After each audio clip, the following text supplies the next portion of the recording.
Sumgait, Bakou. Il y a eu des pogroms.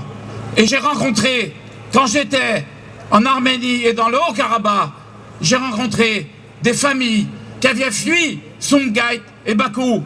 Et en 1992, quand j'étais dans le Haut-Karabakh, j'ai vu aussi Shaomian, Martakert, les réfugiés dans la rue, des femmes, des enfants qui n'avaient rien, des familles qui avaient explosé, des familles qui avaient quitté leur village en pleine nuit et qui ne comprenaient pas pourquoi le monde civilisé ne disait rien à l'Azerbaïdjan.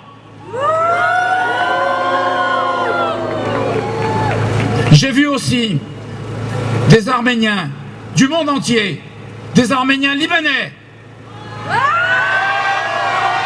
des Arméniens français, américains, anglais, des Arméniens d'Arménie combattre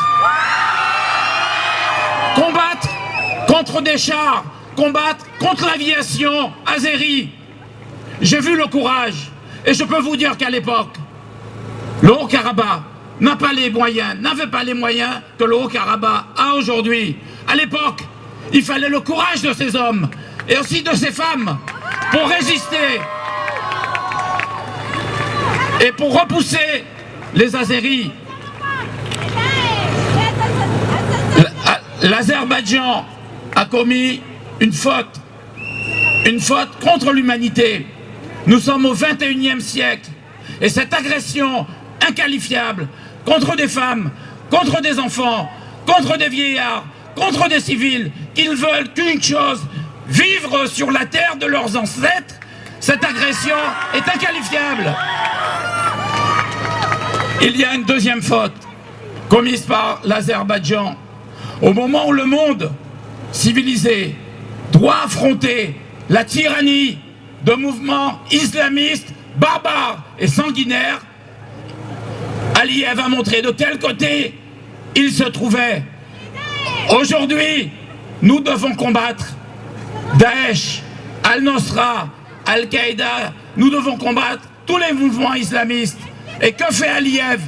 Il rompt l'unanimité, il montre la division du monde et il divise le camp des justes contre le camp des salauds. Aliyev, aujourd'hui, mérite d'être traîné devant la Cour pénale internationale.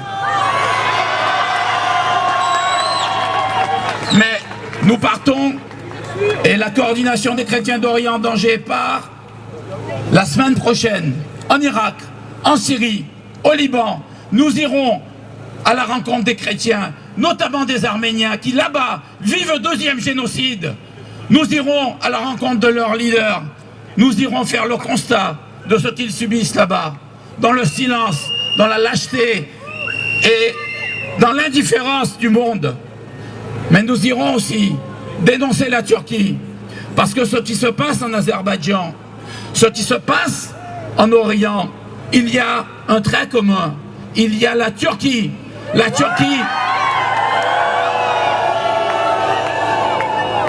Turquie qui arme les islamistes. La Turquie qui laisse passer les islamistes. La Turquie qui les approvisionne. La Turquie qui nous combat. La Turquie n'est pas notre amie. La Turquie n'a pas sa place en Europe. Nous avons déposé une plainte devant la Cour pénale internationale contre Daesh et Al-Nosra, contre les islamistes. Mais cette plainte doit aussi viser Erdogan, parce que la place d'Erdogan est aussi devant la Cour pénale internationale. Je vous le dis, le Haut-Karabakh, aujourd'hui, le Haut-Karabakh ne risque rien. Le Haut-Karabakh ne risque rien parce que vous êtes mobilisés. Mais parce que là-bas aussi, dans le Haut-Karabakh, il y aura toujours des femmes, il y aura toujours des hommes, il y aura toujours des adolescents pour se battre à main nue, avec des armes ou sans armes, et pour résister à l'oppression et aux envahisseurs.